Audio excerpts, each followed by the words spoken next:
Hey, how's it going? Please look at some signs for a second. Wow. Get focused. I don't know if that was the camera or my eyes that were not wanting to focus. So I pulled two cards today, or three actually. I pulled one from the Shaman's Dream Oracle deck, and it's number 45, Repairing the Veil. And then I pulled some more. I decided that I wanted to get clarifiers, and I'm not sure if it clarified anything. We'll have to see. The other two cards I pulled from my box of cards, of the Rider-Waite style, is called the Original Sun Tarot, but it just looks exactly like the Rider-Waite one to me. But anyway, first this card fell out, and then I shuffled again, and then this one fell out, and I was like, okay, I don't know how that clarifies this. But, oh, I do have a book, don't I? I don't think I want the book, though. Yes, again, I have pulled this card. And I noticed something when I picked it up and looked at it today that I hadn't before, and it sure looks like there's a person standing behind this lace that's like holding the shoelace that's like holding the veil together. I guess it's a ribbon. Whatever. There's like a little lantern right here that they're holding, and then there's their face up here, and they seem to have dark hair, and I don't know how well you can see that, but I didn't say it was a human face. I just said it was a face, but it seems to have eyes and a nose. And I thought, holy crap, there's somebody back there. I thought, well, duh. I'm always talking about people coming and going through a space like this. So I was like, well, are there more people in there? And, well, of course there would be. But maybe it's not all, like everyone's not just hanging around at this particular place. Maybe they have a reason to be there. I think it's interesting that one has a lantern, because it's dark in there, but I'm also wondering, like, you've left Earth, you like beyond the veil.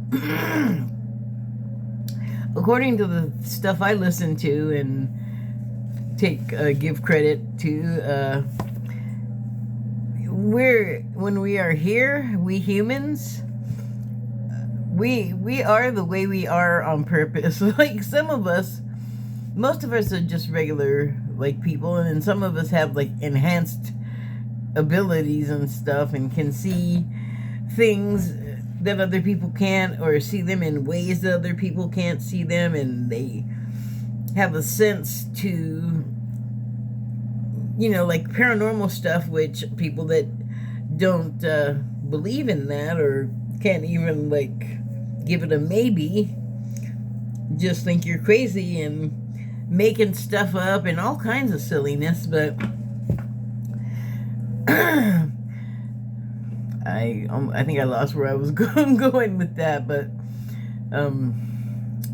yes, we come here, and I guess that stuff can be learned, but the thing is, I guess we all have it when we're born, but we forget, so that we can come here and go through all of the stuff we go through, every experience and every feeling and you name it of life, to get back to remembering why we're here. It's like a game. But anyway, I thought, well, yeah, I mean, of course there's people back there. That's what the story's about, right? All the time. Births coming out, newborns coming out, people at their ends going in. Hold on one second. Okay, sorry about that. So the other figure I can see back there is also not with a human face, but it kind of looks like, I've never seen the Saw movies, but whatever that little clown puppet with the target looking thing around one eye. The Saw Man, Puppet Man? I don't know. Anyway, there's a figure that looks a lot like that behind the laces, and the first figure looks to be like a child next to it. So I'm gonna show this again so you can see.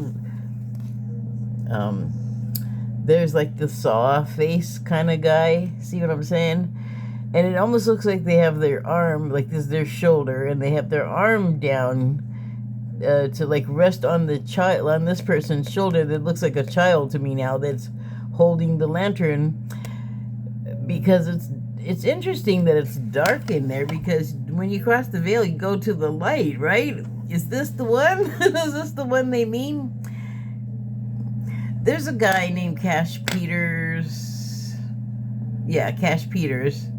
And he has a YouTube channel. And he does a very interesting take on the passage from death to, like, it's like your arrival upon death at a place, and it's like a staging area and a period of time that you must spend there.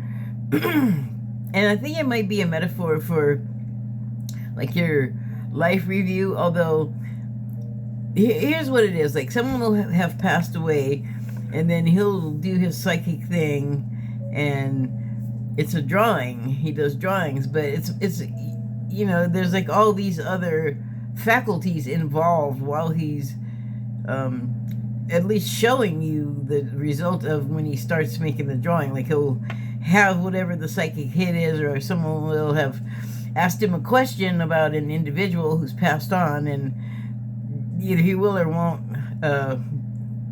do his thing with their death. It depends on him for a lot of reasons, and then he also does it only if it's like okay with the dead person, or if he can reach them in order to connect with their spirit, their being, so he can sort of see what they're seeing and feeling, like remote like a walk-in hanging out with you while after you're dead. But he does talk about how this is like what happens before you go through. It's not a veil. Like, his thing is like a dome, which, well, it's a dome and it's like whitish. It's this convex shape at any rate, and it's rounded, and once you go through this sort of tunnel thing that he sees a lot when he does these, you reach this area, and you know what it really reminds me of? What is the game? It was a board game, I guess, in the 70s, because that's when I was a kid, the 1970s. Of course, the 1970s. What else would it be? Anyway, no, the name is escaping me, but it had this clear plastic dome in the middle with dice in it, and you could press on it, and it would roll the dice, and that's how you know how many moves to take on your turn. So that's what this dome thing that he talks about has always reminded me of. If I remember, I'll put the name of that game in the information box. Anyway, but you have to go through this tunnel before you get to the dome thing. And it's different for various people. Like, some people are like ready to go, and they're not like fighting it. They're not full of fear, which makes it take longer in death, just like in life. Isn't that amazing? But some people he has described as like getting scraped all along the walls and the ceilings by some invisible force, just like taking them and going, and it's like scraping off all of this stuff that in life they didn't let go of and still won't let go of. Like, think of a ghost, even though like this being is here. And also, if you want to get even more confused, once you're dead, you don't have to necessarily just be in one place. And actually, us alive are not necessarily in one place, but we don't all sense that. Like I was saying earlier, we can't all sense everything, but that's kind of beside the point. We're not really part of what I'm talking about. But I guess it like depends on your consciousness level when you die. Like he was saying that George Harrison was one that went through like pretty easily, didn't really like fast, because most people, they meet some sort of resistance that they've brought with them in from life. And before you go into the dome, which is, I guess, the veil, another iteration of the veil, you got to shed all this stuff. So George Harrison just came sailing through and got to the dome, and had to like sit there for a second, and I don't know, I don't remember exactly because it was a while ago, and I put a lot of videos in my head since then, but he just had to do like some very minor thing, like sit there and think about what he'd done, or just, I don't know that it was that, but he just was kind of stopped for a moment before he went in, and I don't remember that he was doing much of anything but sitting there. What was he, like, repenting? Which I think is what the like scraping was about, and all the other ways that basically the same thing happened for people. I don't recall that anyone didn't make it, but I started to talk about ghosts, and that's the thing. It's like sometimes the ones that hang around and like just want to mess with people, you're still the person you were when you were alive when you die, so that should always be taken into consideration when thinking of dealing with ghost people. But also, you have abilities that you did not have here, like the ones that I said that some people have to some degree. They got it all. Like, they can get into your head, they can mess with your emotions, they can make you do things that are not like you, they can make you hurt yourself, they can make you hurt other people. I don't know that they can do it instantly. Like, again, it might be the same thing with the Cash Peterson death tunnel experience, different for every individual. But what I have learned over some years now, listening to psychics talk about this, is that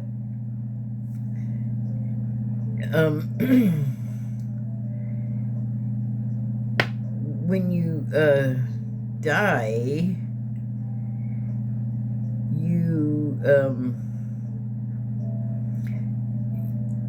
you can get, it's like you can get, this is not what I started to say, but you can get stuck in a limbo area because, again, you don't want to let go of something that has to do with here.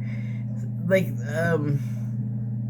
this has happened many times in various ghost shows I've watched, but say there's a parent and then the parent loses the child, or it's a spouse and they lose the husband, and they cannot let go of it. Like, they're hurt, they're angry because of whatever happened, or betrayed. There's like all this emotion tied to it.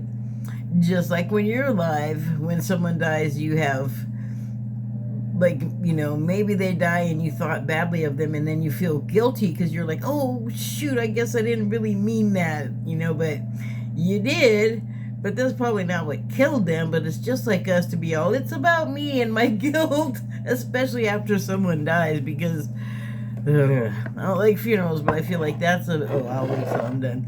That is a vehicle for, pay attention to me, I'm so hurt, this happened to me. And it's like, well, you're still alive. You're not the dead person that had whatever happened to them happen to them. I mean, you hear more about people dying some kind of random, ridiculous, painful way, like more than you hear about people just dying in their sleep in bed. That's for sure. Like, we like to keep it exciting when we come here and inhabit these bodies and lives. So, but the ghosts, like, their person will have died, and then they die, and they can't, you know, I guess because they didn't die together, the people that lost the person, they are not connected to them anymore in death. And that's another thing you'll see a lot of on ghost shows, is people looking to, you know, mothers or parents looking for their children. My child is gone, and then they want you to feel how sad they feel, and you know, that kind of thing. So I mean, I guess it's like that, except those people don't move on. They hang around and obsess for, I mean, gosh, they can do it for centuries, because once you're not here anymore, time, well, I was gonna say time is completely different. Time just kind of isn't, and not gonna even go into that. Time's a wasting. So the other two cards I pulled, though, were, first this popped out when I pulled clarifiers, or was going for clarifiers from this deck. This guy popped out, and I thought, well, it felt personal, right, to me. And then I shuffled again, and then this one popped out. Also, I was like, well, that's too weird. But I decided to keep them because those cards, that deck knew I was not throwing cards for myself. This for this reading for just general. So I was like, well, what then? And it came to me that, whoa, like right now, that these two people, they may not be actual royalty, but they live their lives as if they are, like good royalty, good king and queen, good to their subjects, or like their people around them, their family and friends, their business associates, whatever it is, work people.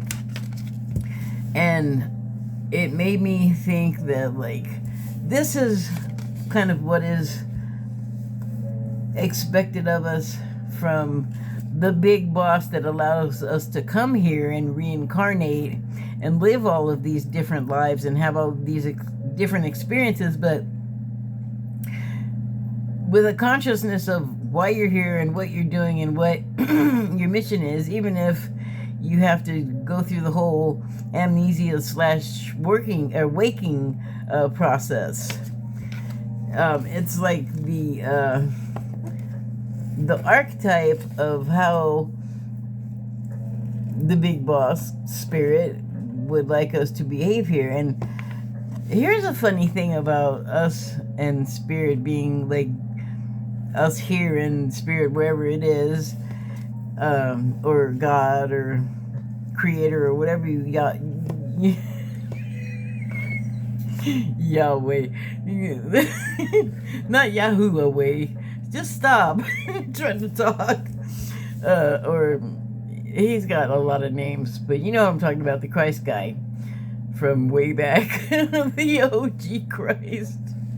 Stop. Anyway,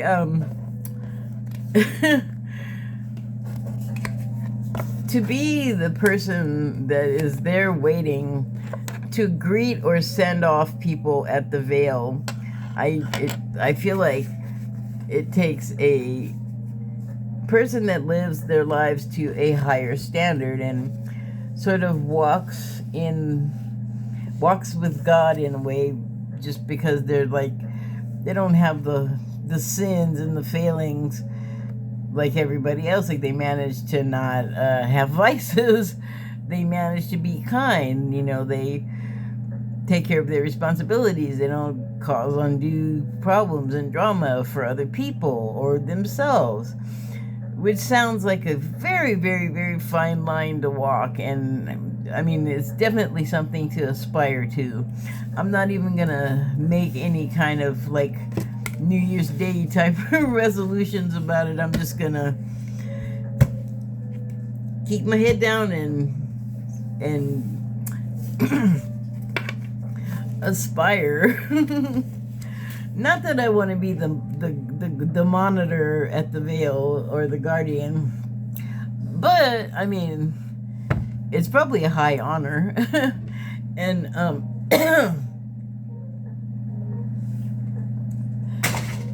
before I finish, oh, and why would we do this? Why would we want to be like these people? Because we're not being cool to each other right now. What is the technical term? We're being a bunch of jerks to each other.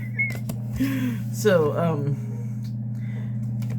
I don't know that that's what everyone would aspire to be the monitor at the gate, but also the way they look, it's like, remember I said, it's like kind of disturbing, like humanish, humanoid, but also